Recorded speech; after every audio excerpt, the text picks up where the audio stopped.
हमारे अंबेडकर फूले पेरियार को मानने वाले समाज के लोग हैं और हम यहाँ खड़े होकर विश्व आदिवासी दिवस के दिन इन सब को मिलाकर अभी हमारे पूर्व के वक्ता मंडल कमीशन और पीपी मंडल की बात कर रहे थे, इन सब को मिलाकर हम भारत और भारत के संविधान की बात करने आपके बीच में आए हैं। इसलिए ये कार्यक्रम कितना खूबसूरत बना हुआ। अपनी बातचीत की सबसे शुरुआत में एक बात के लिए आप सबको बधाई दूंगा, कार्यक्रम के आयोजकों को बधाई दूंगा। हालांकि सबसे पहले मुझे खेद से कहना चाहिए कि हमने जो समय दिया उससे थोड़े से देर से पहुंचे। हमने सुना आप लोग बहुत देर से इंतजार कर रहे हैं, लेकिन आज ही के दिन दो और कार्यक्रम थे और ये हेमंत केसरिया जी हैं, हमारे ओबीसी महासभा के संस्थापक साहू जी और तमाम लोग लगातार जिन कार्यक्रमों में गए वहां से बस अपनी बात रख के भागते रहे कि आपके द्वारा समय जो कि हमसे सबसे पहले माना गया था, इसलिए हमारी जिम्मेदारी है कि आपके बीच समय से पहुंच जाएं। अभी खड़ा होकर थोड़ा सुकून महसूस हो रहा है कि हमने अपना वादा निभाया। तो आज बातचीत शुरू करने के पहले सबसे पहली बधाई जो मैं आपको देना चाहता हूं वो ये कि आज जो 9 अगस्त है वो अगस्त क्रांति का दिन है। ये 9 अगस्त जो है वो विश्व के indigenous peoples, world indigenous peoples day. इसका मतलब ये कि ये उत्सव का, खुशी मनाने का, अपनी विरासत को क्लेम करके अपनी विरासत पर गर्व करने का है। मगर मैं सलाम करूंगा उन तमाम आयोजक लोगों को जिन्होंने आज के दिन को किसी उत्सव की बजाय आक्रोश का दिन चुन लिया है और आक्रोश के आपके आक्रोश में हम भी अपना आक्रोश शामिल कर रहे हैं। आक्रोश इस बात का कि जो इस मुल्क के सबसे मूल निवासी लोग हैं, सबसे आदिवासी लोग हैं, मैं अपने पुरखा जयपाल सिंह मुंडा को याद कर रहा हूँ जब संविधान सभा की बैठक में खड़े होकर हमारे पुरखे ने कहा कि ये लोकतंत्र का पाठ आप हमें न सिखाएं, हम लोकतंत्र के वारिस, सिंधु घाटी सभ्यता के वारिस हैं, आपको हमसे लोकतंत्र सीखना चाहिए, आप हमें लोकतंत्र मत सिखाइए। ऐसे जयपाल सिंह मुंडा को याद करते हुए मैं अपने लोकतंत्र के खूबसूरत देश भारत में जब एक तरफ नारा लगाया जा रहा है कि आजादी का अमृत महोत्सव हम बुला रहे हैं, हमारा देश आजादी के 75 साल हो गए इसकी खुशी और जश्न मना रहा है। सरकारों ने ऐलान कर दिया है कि ये लोग करोड़ों करोड़ रुपए जाओ पूरे देश में जश्न मनाओ कि हम आजादी का अमृत महोत्सव मना रहे हैं, अमृत काल चल रहा है। बड़े बड़े झंडे फहराओ, बड़े बड़े होर्डिंग लगाओ और नारा लगाओ जोर से कि हम भारत की माता को कितना आगे बढ़ा चुके हैं। ऐसे दौर में मैं अपनी मणिपुर की उन माताओं और बहनों को याद करते हुए अपने मुल्क के प्रधानमंत्री को लानत भेजता हूँ कि तुम्हें शर्म आनी चाहिए कि तुम मणिपुर में यहाँ लगाए बैठे हो। जो प्रधानमंत्री किसी क्रिकेटर का अंगूठा टूट जाए तो ट्वीट करने का समय पा जाता है, जो प्रधानमंत्री जब इस देश के लोगों को मूर्ख बनाना होता है तो झूठ बोलने का समय पा जाता है, ऐसे आदरणीय प्रधानमंत्री जो 56 इंच का सीना लिए हुए हैं, शेर बने हैं और 3 महीने से मणिपुर चल रहा है और एक लफ्ज बोलने के लिए ऐसे प्रधानमंत्री के पास अगर समय नहीं है तो हम कहते हैं कि ऐसे प्रधानमंत्री पर हमें शर्म आती है। हम शर्मिंदा हैं और मणिपुर की उन अपनी माताओं और बहनों से हम कहना चाहते हैं कि हाँ, हम शर्मिंदा हैं कि हमने जिस दिन वो वीडियो देखी उस रात हमें नींद नहीं आई। न जाने कैसे इस मुल्क के हुक्मरान सोए होंगे और चुपचाप बैठे होंगे। हमें तो ये महसूस होता है काश हम जाते मणिपुर और जाकर वहां आंसू बहा रहे अपने भाइयों बहनों माताओं बुजुर्गों के साथ अगर 2 आंसू बहा लेते, 2 लाठी सह लेते, 2 जेल झेल लेते, तो हमें लगता कि जो दर्द हमारे परिवार के लोग झेल रहे हैं उस दर्द में हम भी शामिल हैं, मगर अफसोस कि हम ऐसा भी नहीं कर पा रहे। इसलिए आपके बीच में खड़े होकर के केवल हम उनको हिम्मत देने का काम कर रहे हैं जो अपनी लड़ाई खुद लड़ रहे हैं। हम तो बड़े सुकून में बैठे हैं साहब, हम तो आज यहाँ पर इतना बड़ा आयोजन में शामिल हो रहे हैं, मगर पूछिए मणिपुर जब चल रहा है तो वहाँ के लोगों पर क्या बीत रही होगी। और वहाँ का मुख्यमंत्री जो उसी जनता ने चुना है, वहाँ का मुख्यमंत्री यह बयान देता है कि ऐसी घटनाएं तो रोज होती रहती हैं। हाँ, तुम्हारे राज में तुम जिसे राम राज का नाम लेकर करते हो वहाँ वाकई ऐसी घटनाएं होती नहीं होंगी, मगर हम भारत के संविधान वाला राज चाहते हैं जहाँ एक भी ऐसी घटना पर हम शर्मिंदा होते हैं और आगे कहना चाहते हैं कि ऐसी घटना न हो। ऐसा बयान देकर के भी लोग मुख्यमंत्री बने बैठे और बिना कोई बयान दिए इस देश का प्रधानमंत्री कोई बात नहीं बोल रहे, और इस देश के हम तमाम लोग चुपचाप देख रहे हैं। ये सही बात है, ये मोहब्बत और प्यार का भारत था। इन लोगों ने हर जगह उसमें आग लगा दी, आग लगा दी। अरे आग लगानी ही थी तो उलगुलान की मशाल वाली वो आग लगाते जिसने आदिवासी मूल निवासी और इस मुल्क के कमेरा लोगों को उनके जीवन की रोशनी बनकर के गुलजार कर दिया। वो बिरसा मुंडा के उलगुलान वाली आग लगाते, लेकिन तुमने तो घर फूंकने वाली आग लगा दी। हम शर्मिंदा हैं कि तुम्हारी आग को बुझा नहीं पा रहे, मगर आए समाज के लोगों यहाँ जब खड़े हैं हम, तो यहाँ एक वादा हमें अपने आप से भी करना चाहिए। लगेगी आग तो आएंगे घर कई सद में। आप कल्पना करिए, ये आग आज वहां लगी है, लगेगी आग तो आएंगे घर कई सद में। यहाँ पे सिर्फ हमारा मकान थोड़ी है। इसका मतलब ये है कि आज जो आग वहां लगी है उसकी आंच हमारी तक आ रही है। जो आग बस्तर में लगी है उसकी आग अगर हमारे सीने तक नहीं आ रही है तो इसका मतलब हम जिंदा नहीं। साफ तौर पर मैं कहना चाहता हूं, जलते घर को देखने वालों फूस का छप्पर आग का है। जलते घर को देखने वालों फूस का छप्पर आग का है। आग के पीछे तेज हवा है, आगे मुकद्दर आग का है। उनके कत्ल पे मैं भी चुप था, मेरा नंबर अब आया और मेरे कत्ल पे आप भी चुप हो, अगला नंबर आप। ये बांट करके आग लगाने वाले उन्होंने सबसे पहला काम किया, हमें बांटा। मगर आदिवासी समाज के इस कार्यक्रम में आकर के एक बात अपने दिल की मैं कहना चाहता हूँ।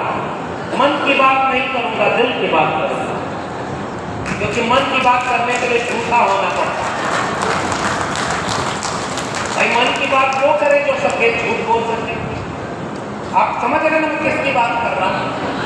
इस देश में नहीं, अगर किसी बच्चों के एग्जाम में क्वेश्चन आ जाए कि दुनिया का सबसे बड़ा झूठा नेता कौन था, किस देश का था, तो आप सोचिए कि वो सबसे बड़ा झूठा नेता कौन था।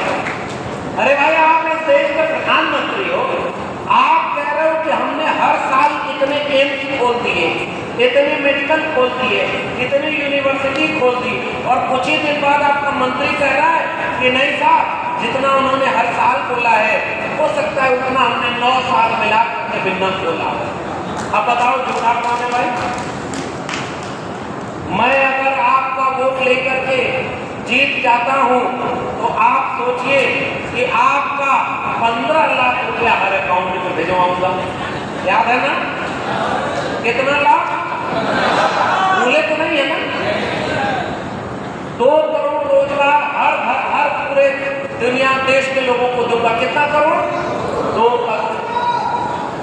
स्मार्ट सिटी बनाऊंगा, स्मार्ट गांव बनाऊंगा, बुलेट ट्रेन चलाऊंगा। अरे हेमंत केसरिया जी, कल्पना करिए कि धमतरी और इधर के इलाके में बुलेट ट्रेन चल रही होती तो हम 2 घंटा पहले ही आपके कार्यक्रम में आ गए होते।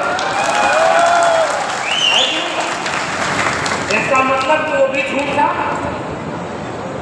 मैंने लेकिन एक दिन सपना देखा, मेरे सपने में एक बुलेट ट्रेन आई। उस ट्रेन की एक बोगी में 15-15 लाख रुपए रखे हुए, उसकी अगली बोगी में 2-2 करोड़ नौकरियां रखी हुई, उसकी अगली बोगी में कुछ स्मार्ट सिटी बैठे थे, कुछ स्मार्ट गांव बैठे हुए थे, उसकी अगली बोगी में रुपया जो डॉलर की कीमत से कई गुना ताकतवर हो गया था वो बैठा हुआ था, उसकी अगली बोगी में कुछ अच्छे दिन बैठे हुए थे, उस अगली बोगी में बहुत हुआ महिलाओं पर अत्याचार, अब की बार फलाने की सरकार, बहुत हुई महंगाई की मार, अब की बार फलाने की सरकार, बहुत हुआ पेट्रोल डीजल की मार, अब की बार फलाने की सरकार। और वो बुलेट ट्रेन बहुत तेजी से चलती हुई गुजरात के आगे जाकर कहीं खो गई है। मैं आज भी उस बुलेट ट्रेन को खोजने आपके बीच में आया हूँ।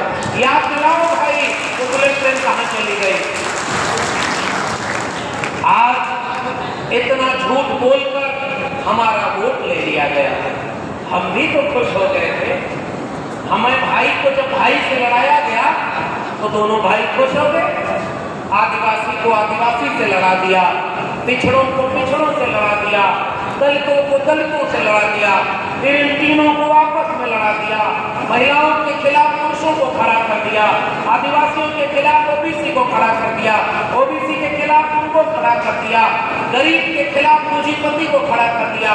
और ये करते करते सबको बांट करके वो राज कर रहा है, जो आकर के कहता है कि इस देश का संविधान बदलना है और इसे हिंदू राष्ट्र बनाना है।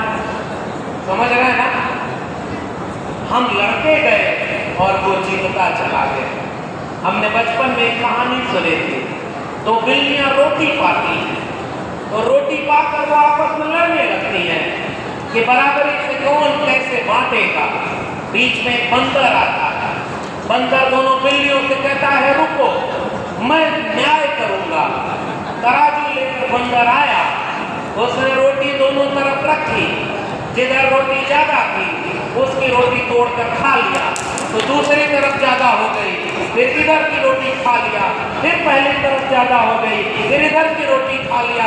दोनों बिल्लियां चुपचाप उसका न्याय देख रही थी और ऐसा करते करते बंदर दोनों तरफ की पूरी रोटी खा गया, दोनों तरफ की तराजू खाली थी।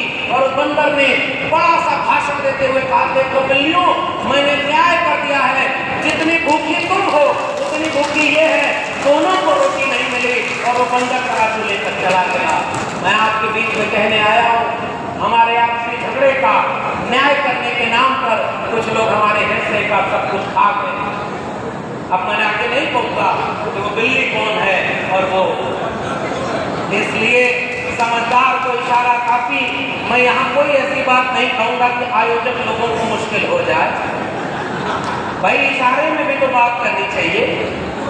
और भाई को भाई से, बहन को बहन से, माताओं बहनों को आपस में, SC ST OBC को आपस में लड़वा दिया। पहली गुजारिश विश्व आदिवासी दिवस पे मेरी कि हारने का ये हुनर भी आजमाना चाहिए। जंग अगर भाई से हो तो हार जाना चाहिए। हमने अपनी नाक बड़ी कर ली और दिल छोटा कर लिया। जिसने लड़ाया हम लड़ते चले गए, कौवा पान लेकर भागा, हम कौवा खोजने चले गए। कौवा कुछ दिन बाद पता चला कि प्रधानमंत्री का दोस्त था जो सब कुछ लेकर भाग गया विदेश। और हम तो दौड़ते चले गए भाई, कभी मंदिर के नाम पर दौड़े, कभी मस्जिद के नाम पर दौड़े, कभी धर्म के नाम पर दौड़े, कभी किसी नाम पर दौड़े। और हमारा जो शिक्षा, स्कूल, कॉलेज, विश्वविद्यालय, पढ़ाई, कमाई, दवाई, सिंचाई का भारत था, वो तो लुट गया, हमें पता ही नहीं चला। आज हमारे पुरखे होते तो हमसे एक सवाल करते। बिरसा मुंडा कहीं बैठ कर देख रहे होंगे, जयपाल सिंह मुंडा से बता रहे होंगे, सीधू कानू तिलका मांझी आपस में बात कर रहे होंगे, वीर नारायण सिंह इस छत्तीसगढ़ के लोगों को चुपचाप कहीं से निहार रहे होंगे कि आप अपने प्रदेश को लुटने से नहीं बचा पा रहे, आप अपने बस्तर में फर्जी इनकाउंटर में मारे जा रहे आदिवासियों को मरने से नहीं बचा पा रहे, आप हसदेव के जंगलों को लूटने से नहीं बचा पा रहे, आप मणिपुर में अपनी बहन बेटियों को इज्जत आबरू लूटने से नहीं बचा पा रहे, फिर किस बात के आप हमारे बारे में हो। मैं तो सोचता हूँ कि हम तो ये सीना तान कर कहते हैं कि हाँ हमारे पुरखे कितने महान थे, मगर सोचो आप सब लोग 25 साल 50 साल बाद हमारे बाद की पीढ़ी जब हमारे बारे में सोचेगी तो वो ये कहेगी कि हमारे पुरखे कितने नालायक थे जो अपनी आंखों के सामने सब कुछ चुपचाप होता हुआ देख रहे हैं। ये कड़वी बात है मगर ये सच्ची बात है। इलाज करने के लिए मिठाई नहीं, कड़वी दवाई की जरूरत होती है। मिठाई से बीमारी बढ़ती है और कड़वी दवाई से इलाज ठीक होता है। इसलिए कड़वी बातें समझिए। कल्पना करिए कि बस्तर के जंगल में जिस दिन एक आदिवासी को नक्सली बताकर मारा गया, आपका समाज अगर खड़ा हो गया होगा तो क्या मजाक किसी दूसरे के मारे जाने की नौबत आती? मैंने अपनी बड़ी बहन बस्तर के सोनी सूरी, उनका दिल्ली में इंटरव्यू लिया था। वो बोलती रही और मैं चुपचाप आंखों में आंसू को सहता रहा, उनकी दर्द की दास्तां को सुनता रहा। और ये लोग बड़ी बड़ी होर्डिंग लगाकर नारा लगाते हैं, बेटी पढ़ाओ बेटी बचाओ, भारत माता की जय। एक बात बताओ, ये मणिपुर की बहन बेटी और ये बस्तर की माएं क्या इस भारत माँ की बेटी और माएं नहीं है जिनकी आबरू को आप लूट रहे हो और चुपचाप हम ये सब होते हुए देख रहे हैं? फिर किस भारत माता की बात आप करते हैं? अगर आपकी भारत माता में बस्तर की मेरी बड़ी बहन सोनी सूरी और मेरी मणिपुर की ये बहनें शामिल नहीं है तो माफ करिए, हम आपके भारत माता को नहीं मानते। हम भारत के संविधान वाले देश को खोजना चाहते हैं। इसलिए ये सब हो रहा है साहब, क्योंकि हम चुपचाप होते हुए देख रहे हैं। आज उत्सव का दिन है, आक्रोश मना लिया, लेकिन अभी हेमंत जी और तमाम लोग बता रहे थे कि छत्तीसगढ़ के लोग तो बहुत जागरूक हैं। जब से मणिपुर की बात हुई है, जब से पेशा कानून में छेड़खानी की बात हुई है, जब से वन अधिकार नियम के छेड़खानी की बात हुई है, बस्तर में लगातार आक्रोश और विरोध हो रहे हैं। अगर आप ऐसा कर रहे हैं तो मेरी हिम्मत भी आपको लग जाए। लेकिन एक बात और, आज इस सम्मेलन के बाद पूरे देश में कैसे हम एक जन आंदोलन खड़ा कर सकते हैं कि मणिपुर जैसी आग अब इस देश में दोबारा कहीं नहीं लगाई जाएगी, इसकी तैयारी करके संकल्प लेकर बाहर निकलना होगा। तब इस कार्यक्रम का कोई मतलब नहीं।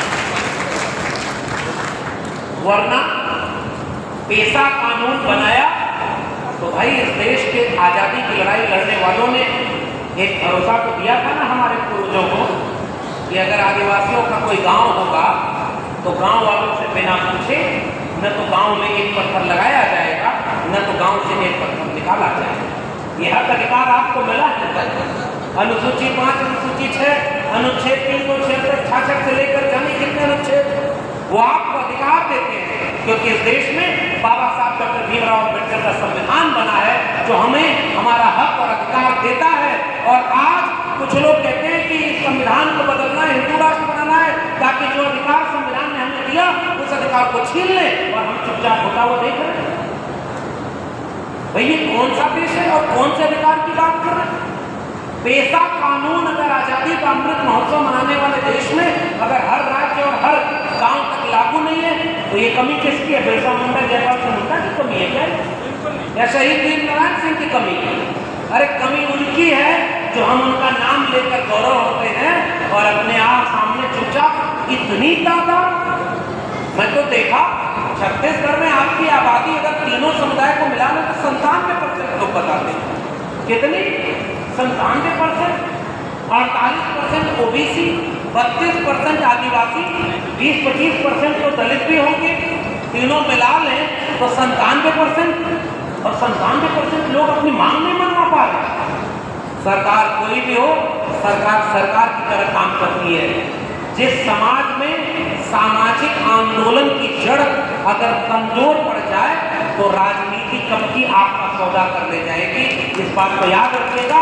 32 विधायक आपके भले होंगे लेकिन वो आपके लिए नहीं लड़ेंगे, क्योंकि उन विधायकों को, उन नेताओं को पता होता है कि भाई कुछ दिन बाद 5 किलो अनाज 500 रुपया बांटा जाएगा और आप अपना वोट उनको दे देंगे जो कहेंगे मैं देश नहीं झुकने दूंगा।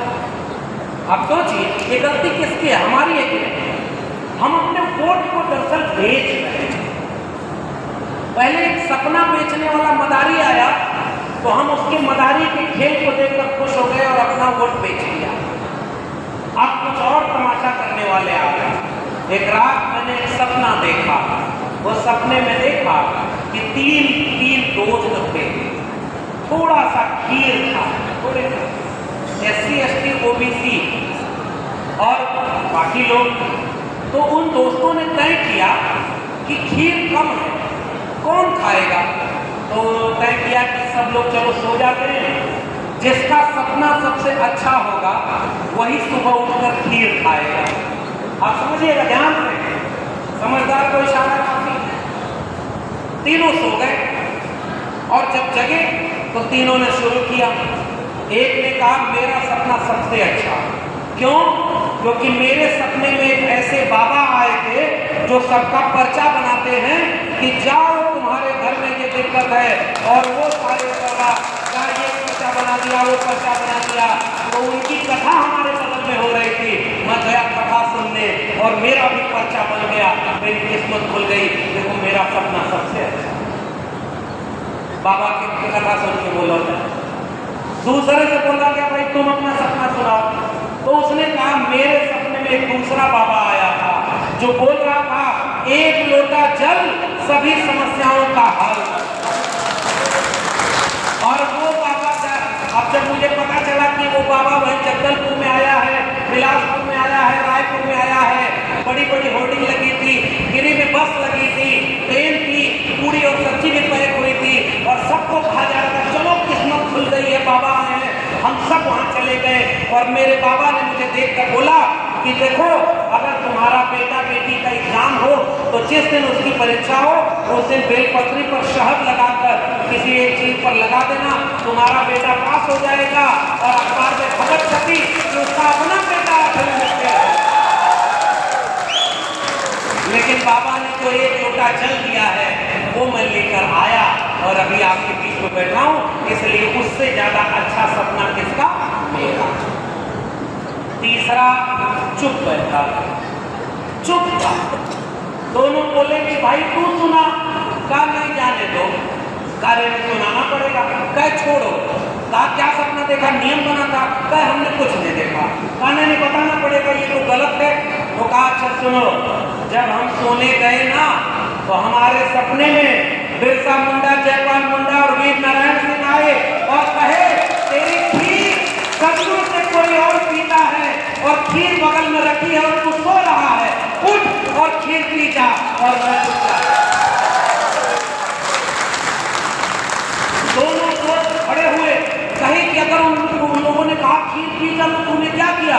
भाई इतने बड़े बड़े महापुरुष मेरे सपने में आए और कह रहे खीर पी जा, तो खीर पी गया।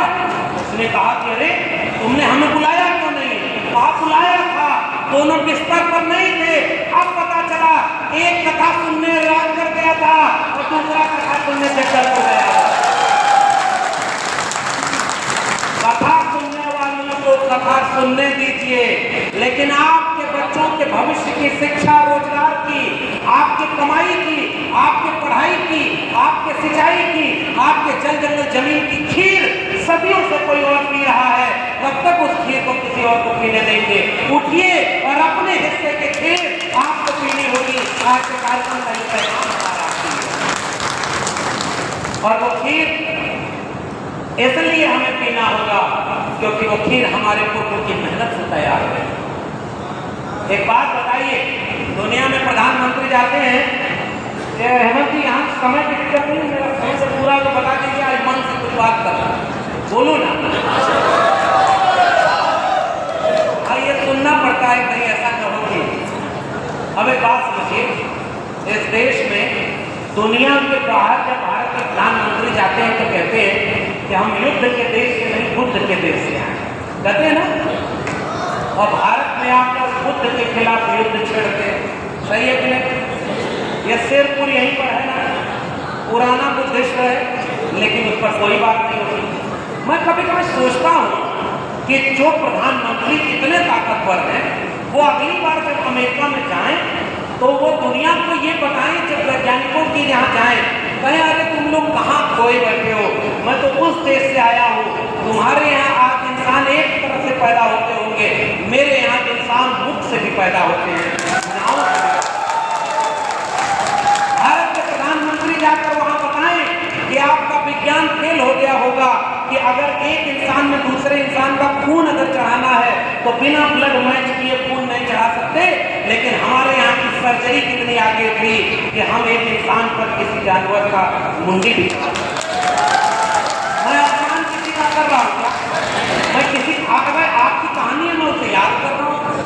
अगली बार भारत के प्रधानमंत्री जाएं तो वहाँ जहाँ से आया हुआ भी हेमंत जी अभी कथा सुना रहे थे कि बगल में फलाने एक ऋषि हैं, उनका एक जगह यहाँ पर कमंडल गिर गया था और उस कमंडल जहाँ गिरा वहीं से नदी निकल गई, उस नदी का नाम है महानदी। रे भाई, आपका कमंडल कितना बड़ा था और कितना पानी उसमें था कि जहाँ कमंडल गिर रहा है वहाँ से नदी गिर गई, और कुछ गिरा होता तो पता चला महासागर बन गया होता। हम कैसे मान ले भाई? आप आज जो कपड़ा पहने हैं, जो माइक में बोल रहा हूं मैं, जिस स्पीकर से आप सुन रहे हैं, जिस बिजली से ये पंखे चल रहे हैं, जिन कुर्सियों पर आप बैठे हुए हैं, जो आपके हाथ में मोबाइल है, जो आपके आसपास सामान है, ये सारे सामान विज्ञान ने पैदा किए हैं कि किसी धर्म ने पैदा किया? हमारे यहाँ होता क्या है, गाड़ी पैदा होती है विज्ञान से, और गाड़ी जब खरीदते हैं तो उस पर पूजा आरती करते हैं।